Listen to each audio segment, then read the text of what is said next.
আমার ছাত্রী অবনীকে পড়াতে গিয়ে দেখলাম তার আম্মু একটা ছেলের সাথে অন্তরঙ্গ হয়ে বসে আছে। আমি তাদের দুজনকে দেখে লজ্জায় মুখ ঘুরিয়ে নিলাম। আমাকে দেখে তারা নিজেরাও নিজেদেরকে গুছিয়ে নিল। আসলে মানুষের আসল চেহারাটা বোঝা যায় না। অবনীর মা যে এরকম একটা খারাপ কাজ করতে পারে এটা কখনো আমার ভাবনায় আসেনি। তবে চাহিদার প্রয়োজনে মানুষ অনেক জঘন্য কাজও করে থাকে। নিজের থেকে বয়সে অনেক ছোট ছেলের সাথেও মানুষ প্রেমের সম্পর্ক গড়ে তুলতে পারে, সেটা আমি আজ বুঝলাম। আমি কিছু বলার আগেই অবনীর মা আমাকে বলল, অবনী তো এখনো স্কুল থেকে ফেরেনি, আর আজ তুমি এত আগেই পড়াতে আসবে সেটা বলবে না? তখন আমি বললাম, আজ মাসের শেষ তারিখ, তাই একটু আগেই পড়াতে এসেছি, টাকাটাও দরকার ছিল। তখন অবনীর মা বলল, আচ্ছা ঠিক আছে, তুমি বসো, আমি টাকা নিয়ে আসছি।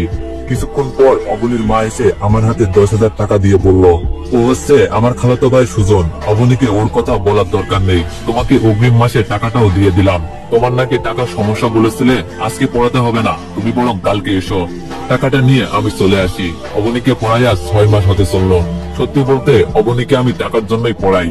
অবনীর বাবার টাকা পয়সার কোনো অভাব নেই, তাই বাবা বিদেশে থাকেন, তাই আমাকে মাস শেষে 5,000 টাকা দিতে কোনো সমস্যা হয় না। 10,000 টাকা পেয়ে সেখান থেকে মাকে 4,000 টাকা দিলাম, আর বোনকে 1,000 টাকা। বাকিগুলো আমার প্রয়োজনে কাজে লাগবে, রেখে দিলাম। মাকে দেওয়া এটা আমার প্রথম কোনো উপহার। আমি এর আগে কখনো মাকে টাকা দিইনি। টাকা দেওয়ার পর মায়ের চোখে যে আনন্দটা দেখেছিলাম সেটার কাছে পৃথিবীর সব আনন্দ তুচ্ছ। 1,000 টাকা পেয়ে আমার বোন এতটা খুশি হবে ভাবিনি। কিন্তু যখন টাকা পেয়ে সে আমাকে খুশিতে জড়িয়ে ধরে ভাইয়া বলল, তখন মনে হলো এমন বোনের জন্য জীবনে কিছু করতে না পারলে জীবনের কাছে ঋণী হয়ে থাকবো। পরের দিন অবনীকে পড়াতে গিয়ে দেখলাম অবনী খুব সুন্দর করে সেজেছে। আকাশী রঙের শাড়িতে মেয়েটাকে অন্য দিনের চেয়েও আজ একটু বেশি সুন্দর লাগছে। তাই পড়ানোর সময় তার দিক থেকে কেন জানি চোখ ফেরাতে পারছিলাম না।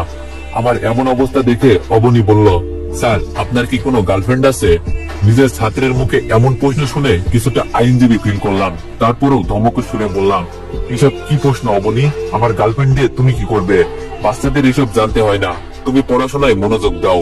তখন অবনী বলল, কে পিসি, দেখেন আমি কত বড় হয়ে গেছি, আর ক্লাস 9-এ পড়া একটা মেয়েকে বাচ্চা বলা মোটেও উচিত না। আমার এক বান্ধবীর বিয়ে হয়েছে, বাচ্চার মাও হয়ে গেছে, আর আপনি আমাকে বাচ্চা বলছেন? অবনীর কথাই ঠিক, অবনীকে আজ মোটেও বাচ্চা বাচ্চা লাগছে না, বড়ই মনে হচ্ছে। শাড়ি পরলে ছোট মেয়েদেরকেও অনেক বড় মনে হয়, অবনীকেও আজ বড়দের মতোই মনে হচ্ছে। আমি অবনীর কথা এড়িয়ে যাওয়ার চেষ্টা করলেও পারলাম না। অবনী আবার জিজ্ঞেস করলো, স্যার আপনি কিন্তু বললেন না আপনার কোনো গার্লফ্রেন্ড আছে নাকি? তখন বাধ্য হয়ে বললাম, ছিল এক সময়, তবে এখন নেই। এবার খুশি তুমি? তোমার প্রশ্নের উত্তর খুঁজে পেয়েছো। তখন অবনীর চোখে মুখে অনেক আনন্দ দেখতে পেলাম। আমার গার্লফ্রেন্ড নেই শুনে অবনী এতটা খুশি হলো কেন বুঝতে পারলাম না। প্রায় 6 মাস পর হঠাৎ করেই জানতে পারলাম অবনীর মা প্রেগনেন্ট। এমন অবস্থায় সব জায়গায় জানাজানি হয়ে গেল। যেহেতু অবনীদের বাসায় আমি বাদে আর কোনো ছেলের যাওয়া আসা করতো না, তাই সবাই আমার দিকে আঙ্গুল তুলতে লাগলো, আমাকে সন্দেহ করতে লাগলো। অবনীর মা যখন আমাকেই দই দিল তখন আমার মরে যেতে ইচ্ছে করছিল। অবনীর মা নিজেকে বাঁচানোর জন্য আমার নামে যে এত বড় একটা মিথ্যা কথা বলবে আমি কখনো কল্পনাও করিনি। অবনীর সামনে সেদিন কি লজ্জাটাই না পেয়েছিলাম। কোনো অপরাধ না করেও আমি অবনীর চোখের দিকে তাকাতে পারিনি। অবনী অনেক ঘৃণা নিয়ে আমার দিকে তাকিয়েছিল। সে কাঁদতে কাঁদতে যখন বলল, স্যার আপনি চাইলেই তো আমি আপনাকে এই সুখটা দিতাম, আপনাকে আমি ভালোবাসতাম, আর আপনি কিনা আমার মায়ের সাথে এটা করলেন। আপনার প্রতি যে রেসপেক্ট ছিল সেটা আপনি রাখেননি। আপনি কখনোই একজন শিক্ষক হওয়ার যোগ্যতা রাখেন না। কথাগুলো বলেই অবনী আমাকে ধাক্কা দিয়ে তাদের বাসা থেকে বের করে দেয়। আমিও চলে আসি। এলাকার সবাই জেনে গিয়েছে বিষয়টা, তাই লজ্জায় কারোর সামনে যেতে পারতাম না, বাসায় চুপচাপ থাকতাম। বাবা মা বোন কেউ আমার সাথে আগের মতো কথা বলে না। আমার জীবনটা যেন একাকিত্বের এক নরকে পরিণত হলো। ঠিক এমন সময় আমার নরকীয় জীবনটাকে আরো বিষাক্ত করে তুলতে ফোন দিল আমার প্রাক্তন। মিলির সাথে আমার 2 বছরের সম্পর্ক ছিল। হঠাৎ করে একদিন প্রচন্ড রাগারাগি হলো দুজনের মাঝে। সেদিনই ব্রেকআপ করলাম আমরা। তারপরে আমি আর তাকে কোনোদিন ফোন দিইনি, কারণ আমি আমার ইগোর সাথে কখনো আপোষ করতে চাইনি। সেও কখনো ফোন দেয়নি। আজ এতদিন পর কেন ফোন দিল সেটার কারণ খুঁজতে গেলাম না। ফোনটা রিসিভ করতেই ওপাশ থেকে ভেসে আসলো চিরপরিচিত সেই কণ্ঠস্বর। মিলি বলল, তোমার সাথে বিচ্ছেদ হয়ে ভালোই হয়েছে, এমন একটা কাজ করবে কখনো ভাবিনি। আমি ভেবেছিলাম এতদিন পর ফোন দিয়ে তুমি জানতে চাইবে আমি কেমন আছি, কিন্তু তা না করে কাটা গিয়ে নুনের সেটা দিচ্ছ। এটা বলার জন্য কি ফোন দিয়েছো? মিলি বলল, সেটা বলার প্রয়োজন মনে হয়নি, কারণ তুমি ভালোই আছো। সেজন্যই হয়তো নিজের থেকে বয়সে অনেক বড় একটা মেয়ের সাথে অবৈধ সম্পর্কে জড়াতে পেরেছো। ভালো না থাকলে মানুষ এমন কাজ করতে পারে বলো? আমি বললাম আর সবাই না হয় আমার সম্পর্কে জানে না, তাই এমনটা বলছে। কিন্তু তুমি তো আমার সম্পর্কে সব জানো, আমাকে চেনো, আমি কেমন মানুষ। তারপরও এমনটা বললে?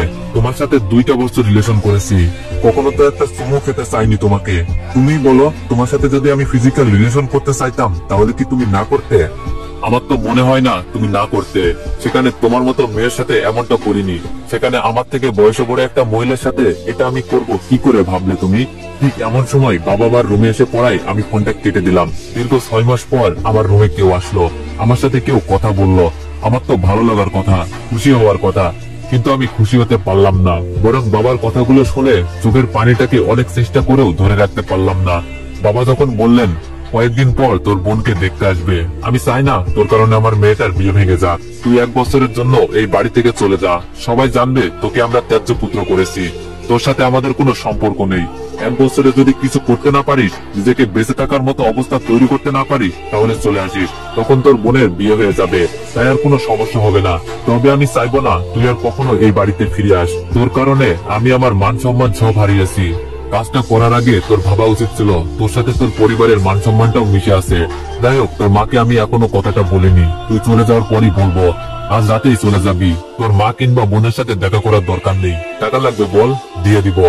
আমি কিছু বলতে পারলাম না। আমি জীবনে কোনোদিনই চিন্তাও করিনি আমার বাবা আমার প্রতি এতটা কঠোর হবেন। কাঁদতে কাঁদতে শুধু বললাম না, কোনো টাকা লাগবে না। আমি লক্ষ্য করলাম আমার কান্না ভেজা কণ্ঠটাও বাবার ভিতরটাকে নাড়া দিতে পারলো না। বাবা আমার রুম থেকে চলে গেলেন। ফোনের দিকে তাকাতেই দেখলাম 21 বার ফোন দিয়েছে মিলি, এখনো দিয়েই যাচ্ছে। তার ফোনটা ধরতে ইচ্ছা করছিল না, কারণ সবকিছু গুজরাজ করতে হবে। আজকেই বাবা আমাকে চলে যেতে বলেছেন। জানি না কোথায় যাব, যাওয়ার মতো তেমন কোনো জায়গাও নেই, তবে যেতে তো হবেই। পৃথিবী অনেক বড়, কোথাও না কোথাও তো জায়গা হবেই। তো এভরিওয়ান, অনেকদিন পর টিকটকে গল্প আপলোড করলাম, তো আশা করি সবাই একটু বেশি বেশি কপিলিং করে দিবেন। আর যদি গল্পটি ভালো লেগে থাকে তাহলে সবাই একটু বেশি বেশি কমেন্ট করে দিবেন। আর যারা ফেসবুক পেজ থেকে দেখছেন এমার দীপু হোসেন 8, এটা হচ্ছে আমার রিয়েল ফেসবুক পেজ। আর যারা ইউটিউব থেকে দেখছেন ভয়েস অফ দীপু অফিসিয়াল, এটা আমার ইউটিউব চ্যানেল। আশা করি সবাই সাপোর্ট করবেন আর সবাই ফেক আইডি থেকে দূরে থাকবেন। ধন্যবাদ।